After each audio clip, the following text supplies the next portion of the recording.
The Pittsburgh Penguins have enjoyed a run over the past 10 to 15 seasons unlike that of any other NHL franchise.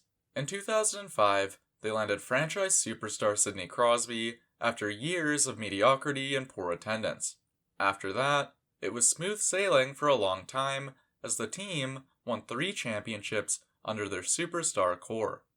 It's been many seasons since the beginning, and while still incredibly talented, the likes of Crosby and Malkin aren't quite the players they once were.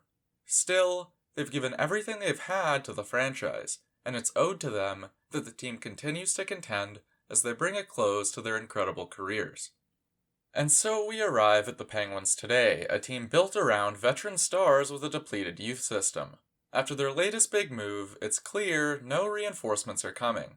This is it. The Penguins are going all out to win again as they bring an end to a stretch that transformed their franchise forever.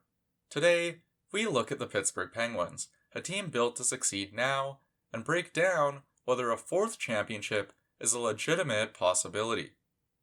The Pittsburgh Penguins haven't really been dominant for a few seasons now, but were still considered a pretty safe bet to make the playoffs. Prior to last year, they had made the playoffs 15 of 16 seasons, or 16 straight if you want to count the 2020 qualifiers. But then, last year happened. The disappointing season was a combination of a few different things, but most of the heat was placed on the shoulders of former GM Ron Hextall. Hextall was blamed for not addressing the lack of depth, for acquiring players not worth their cap hit, and for flat out just making bad deals. All 3 of these were things that needed to be managed as close to perfect as possible in order for the Penguins to win, and they failed on all 3 fronts. The offense was carried by Crosby, Malkin, and Gensel with minimal support. Players like Michael Granlund and Brock McGinn counted too much against the cap, and John Marino and Mike Matheson serve as 2 examples of defensemen who were traded and had hugely successful seasons immediately afterwards. There's more to it than that, but it's safe to say Ron Hextall was not a good manager of the Pittsburgh Penguins. Fans weren't exactly upset when he, along with President of Hockey Operations Brian Burke and Assistant GM Kris Pryor, were relieved of their duties in April 2023. The management group didn't do themselves any favors, but a lot of the roster wasn't helping them either. More than any other area of the team, the place that you'll find the most criticism of for their performance in 2022-23 is the Pittsburgh Penguins goaltending. It's not possible to win a Stanley Cup without a good goaltender. The Pittsburgh Penguins know that as well as any other team, and won their most recent championship heavily reliant on a 22-year-old Matt Murray. In the years since, the Penguins transitioned to another young goalie. In 2020, Tristan Jarry fully took over as the starting goalie of the Pittsburgh Penguins.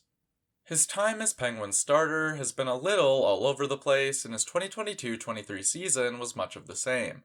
He started the season excellent, before suffering an injury in late January. When he came back, he wasn't nearly as consistent, and wasn't up to standard in the late stretches of the year when the Penguins needed him most. Given the injury, backup Casey DeSmith was almost just as important as Jarry was for the Penguins, credited with only 9 fewer games on the season than Jarry was. It was maybe unfair to him to be entrusted with so many important games, but he didn't exactly do the Penguins any favors either.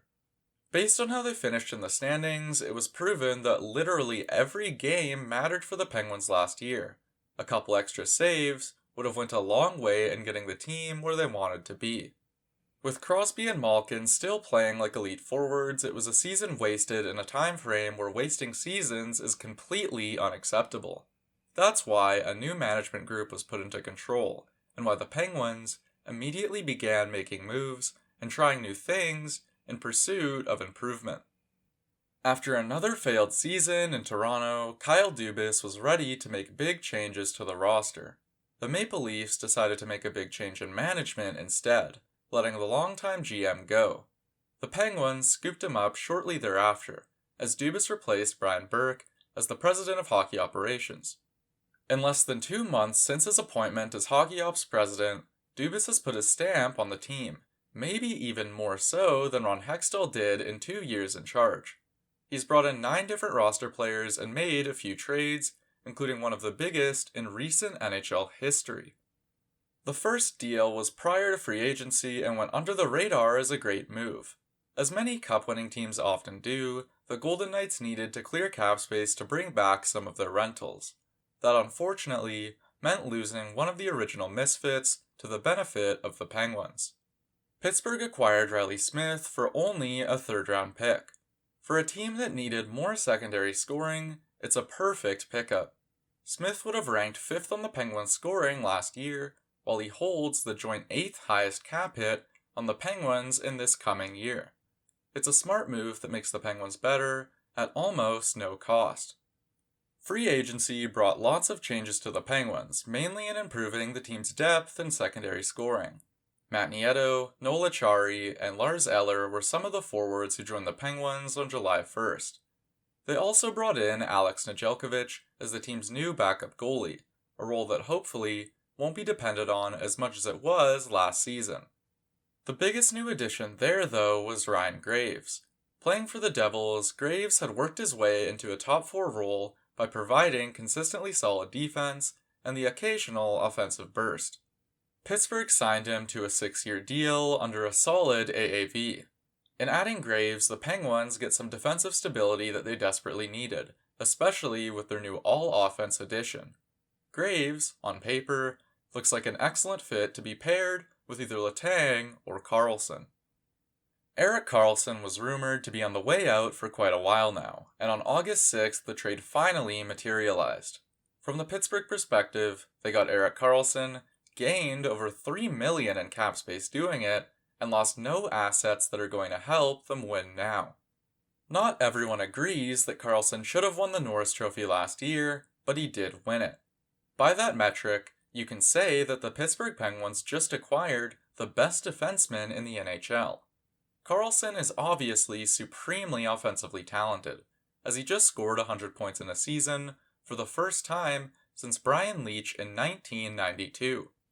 He's a great skater, excellent playmaker, and has a great shot that netted him a career high in goals last year. But also, he's a defensive black hole, a liability, and someone that cannot be iced in critical defensive situations. Karlsson was pretty much given free rein to do whatever he wanted on the Sharks last year, as the organization both wanted to lose and wanted him to boost his trade value. While no doubt Pittsburgh wanted him for his offensive talents, they're also going to need him to dial it back a bit, to maybe pinch a little less, or pass up on a transition rush or two. A team with a stronger defensive presence than San Jose should play their part in helping Karlsson outscore his mistakes. Here are all the major ins and outs from the Penguins going into this next season. The team needed a change in management, and they got it. The team needed more depth in scoring, and they got it. The team needed better goaltending, and so they changed out their backup and bet on Jarry to be better this time around. The question for most people surrounding the Penguins right now isn't whether or not they'll win the Cup. It's whether or not they'll make the playoffs. They're considered a long shot to take home the championship, but as Florida proved last year, and many other teams have proved before, all you really need to do is just make it in. The team was literally 1 point shy of making the playoffs last season and has been good enough to make the playoffs in their 16 previous seasons. That team that just barely missed out added the reigning Norris Trophy winner and took steps to address literally every major problem the team had the year before. The Penguins are probably much more likely to make noise this year than people are suggesting. No doubt they're good enough to get back to the playoffs, but the biggest concerns come in the form of the age of their stars and the division they play in. Crosby, Malkin, and Letang are all 36 or older. Erik Karlsson is 33. All 4 have had some kind of history with injury or afflictions that have kept them from playing. Besides Karlsson, they've also all taken some steps back offensively as they've aged, and whether they'll continue to do so in 2023-24 remains to be seen. The Metropolitan Division has 3 teams considered to be playoff locks: Carolina, New York, and New Jersey. You never know for sure, but if things do go the way people expect, That would leave only 2 wildcard spots open for Pittsburgh, who will also have competition in their division from the Islanders and maybe Columbus or Washington. The Pittsburgh Penguins have transformed their organization over the past few months in efforts to get back to their winning ways. While they're still not exactly one of the league's top contenders, they're much better suited to sneak their way to the top now. Just like for the past 10 to 15 seasons, the Penguins are going to go as far as Crosby and co. can take them. The first step is making it back into the playoffs, but after that, anything goes.